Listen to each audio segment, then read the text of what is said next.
Man boarded a plane for the first time without buying a ticket, and the flight attendants immediately sensed something was wrong. Mistaking his behavior for fear of flying, they quickly brought him 2 bottles of liquor to calm his nerves. But the man stuffed the bottles into his pockets, and then the plane began to shake. Initially, he thought they had encountered turbulence, but the turbulence was so violent it tore the plane in half. After being unconscious for an unknown period, he suddenly woke up to find himself lying in a forest. Ignoring his body pain, he ran frantically toward the edge of the woods like a madman. He hadn't run far before he stopped dead in his tracks. Before him stretched an endless ocean. Only then did he realize he was trapped on an isolated island. Before he could catch his breath, he heard someone screaming in agony. He rushed toward the sound and saw aircraft debris scattered everywhere, with injured passengers covering the ground. As a doctor, he wanted to save as many people as possible, but just as he was busy rescuing people, a strange noise suddenly came from behind. A plane wing was about to fall, and underneath sat a pregnant woman about to give birth. He quickly ran toward the woman and dragged her out before the wing broke off. When the wing crashed to the ground and exploded, he was also injured while protecting the pregnant woman. Fearing his wound would fester and become infected, he quickly searched for something to stitch it with, but only found sewing thread and needle. Since survival was paramount now, he couldn't worry about such details. But the wound was on the side of his body where he couldn't reach it. Just as he was troubled by this problem, a woman suddenly appeared. He quickly asked for her help, and the bottle of liquor came in handy. After disinfecting with alcohol, the woman began stitching his wound. After treating his wound, he began figuring out how to escape from this place. Looking at the half plane in front of him, he figured the cockpit was probably in the forest. If he could find the signaling device in the cockpit, the rescue team could get them off the island. But suddenly, roaring sounds came from nearby, followed by a large area of trees falling down.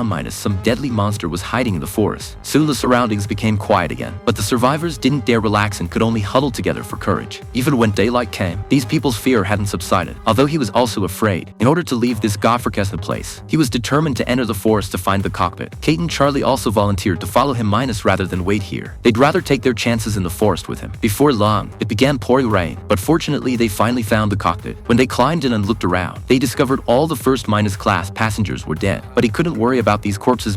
He just wanted to quickly find the signal device. When he smashed open the cockpit door, a corpse suddenly fell out. Fortunately, he reacted quickly and wasn't hit by the body. Then several people crawled into the cockpit. Just as they were about to look for the signal device, they were startled by the pilot, who suddenly woke up. But he immediately went to check on the pilot's condition. After confirming it was just a concussion, everyone breathed a sigh of relief. However, when they turned on the signal device, they discovered it was broken. Unexpectedly, ghostly wailing sounds came from outside again, and the aircraft wreckage began shaking continuously.